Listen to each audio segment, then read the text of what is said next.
తెలియజేస్తున్నాను. మరి దేవుడి కృపను బట్టి మరి మీ ప్రాంతం ఇది 3వసారి రావడం మేము మరి చాలా సంతోషము. మరి మమ్మల్ని ప్రేమతో ఆహ్వానించేవారు పాస్టర్ యాకోబ్ గారికి ముందుగా మా టీం తరఫు నుంచి ప్రత్యేకంగా వందనాలు తెలియజేస్తున్నాను. అయితే నేను చిన్న సాక్ష్యం చెప్పి నేను అయ్యగారికి సమయం ఇస్తాను. మరి నేను చిన్న వయసులోనే ఇలా ఉన్నానంటే అది దేవుడి కృప. నేను చిన్న వయసులో 5వ సంవత్సరం నుంచి మరి పక్క హిందూస్ ఇంకా చేయలేని పూజలు చాలా విపరీతంగా చేసేవాళ్ళని. 2010లో మేము మాది కిల్లంపూడి అసలైన ఊరు మా విలేజ్. అయితే మేము సామలకోట రావడం జరిగింది. అయితే అక్కడ మేము పక్కా పూజలు చేసేవాళ్ళము. అయితే మా అమ్మగారు సామలకోట వచ్చాక ఒకరోజు మందిరకు వెళ్ళడం మొదలుపెట్టారు. అయితే నేను అప్పుడు చాలా ఫ్రెండ్స్తో చాలా ఎప్పుడుగా చాలా దూరంగా తిరిగేవాడిని, మరి చాలా జల్సాగా తిరిగేవాడిని. కానీ ఒకరోజు 2019లో దేవుడు నన్ను దర్శించి ఒక సేవకుడి ద్వారా, మరి ఆ సేవకుడు ఎవరో కాదు, మరి డైరెక్టర్ నేను చూడలేదు ఆ సేవకుడిని, మరి ఫేస్బుక్లో నాకు పరిచయం అయ్యారు.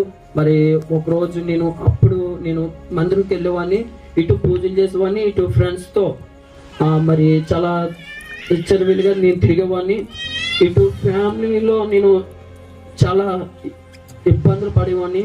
నువ్వు ఎందుకురా, నీ జీవితం ఎందుకు, నువ్వు చాలా విపరీతంగా ఇంట్లోంచి బయటికి వెళ్ళిపోద్దామని కూడా చాలా రోజులు నేను ప్రయత్నం చేశాను. చాలా దారుణంగా ఇంట్లో కూడా నాకు పొరిగిపోయింది. అది ఇంట్లో వాళ్ళు అటు బయట చాలా మంది నన్ను అవమానించేవారు. కానీ దేవుడి కృపను బట్టి నేను ఇలా ఉన్నానంటే ఒక సేవకుడు మరి ద్వారా నేను ఎలా ఉన్నాను. మరి ఒకరోజు నేను మరి ఫేస్బుక్లో మామూలుగా నేను దేవుడి స్టేటస్ పెట్టాను. మామూలుగా అది చూసి మరి మన మధ్యలో మరి సతీష్ కుమార్కి నాకు హాయ్ అని రిప్లై పెట్టాడు. అయితే ఆయన ఎవరో తెలియదు నాకు, నేనెవరో ఆయనకి తెలియదు. అయితే ఒకరోజు మరి మాట్లాడుకోవడం జరిగింది. అయితే తమ్ముడు మీ పరిస్థితి ఎలా ఉందా అన్నకి చెప్పాను. అన్న ఇంట్లో వాళ్ళు ఎలా మాట్లాడుతున్నారు, బయట చాలా చెడ్డగా చూస్తున్నారు, నేను ఏం చేయాలి, నేను అస్సలు ఉండలేకపోతున్నాను, ముఖం ఎత్తుకోలేకపోతున్నాను అంటే మరి అన్న ఒకటే మాట చెప్పాడు, తమ్ముడు నేను ఒక విషయం చెప్తాను, నువ్వు జాగ్రత్తగా విన్నంటే ఏంటన్నా చెప్పానంటే, తమ్ముడు నువ్వు దేవుని నమ్ము, దేవుడు చర్చికిరా, నిజమైన దేవుడు యేసు ప్రభు అని చెప్పాడు. సరే అన్న నేను వస్తానని అన్నాను. అయితే వెనకాల కూర్చోవన్నీ అయ్యగారు బోధిస్తున్నారు, నాకు అస్సలు ఏమీ వినేవాడిని కాదు, చెవంటూ లేసేవాడిని.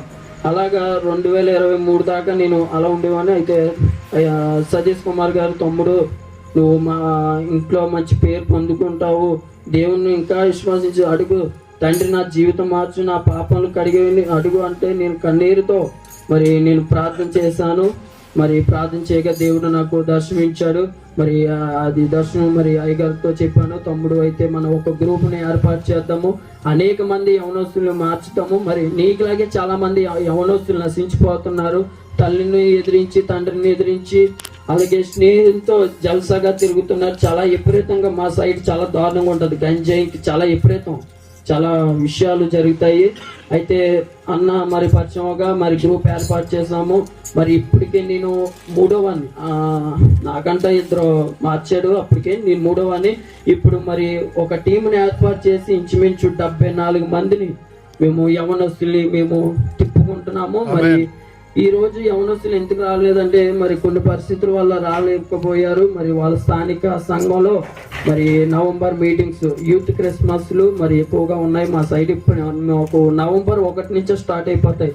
ఇంచుమించు మేము లెక్కగా 10 మందిని మేము లెక్కేసుకున్నాము. కానీ లాస్ట్ చేసి 6 వచ్చారు. 6 నుంచి మరి 2 వెనక వెళ్ళిపోయారు వచ్చారు. అయితే వాళ్ళ అంటే మా టీంలో ఒక బ్రదర్ వాళ్ళ తాతయ్య గారు ఎవరో మరి ప్రభునందు నిద్ర ఇచ్చారు. అయితే వెనక వెళ్ళిపోయారు. అయితే మేము 4 మాత్రం వచ్చాము ఈ సంవత్సరం.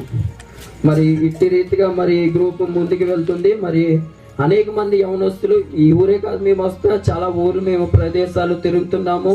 మరి మా టార్గెట్ యవనస్తులు మెయిన్. మరి యవనస్తులు కోసం మేము పోరాడుతున్నాము. మరి మా కోసము ప్రార్థన చేయండి. మరి మేము ఇంకా మరి దేవుళ్ళ వాడపల్లిలాగా అనేక ప్రాంతాలు వెళ్ళి ఇలాంటి మీటింగ్లు ఏర్పాటు చేసేలాగా మీరు ప్రార్థన చేస్తారని నేను ప్రభుపేట మీకు తెలియజేస్తున్నాను. ఈ చిన్న సాక్ష్యము దేవుడు దీవించిన కాక ప్రత్యేకంగా ఉంది.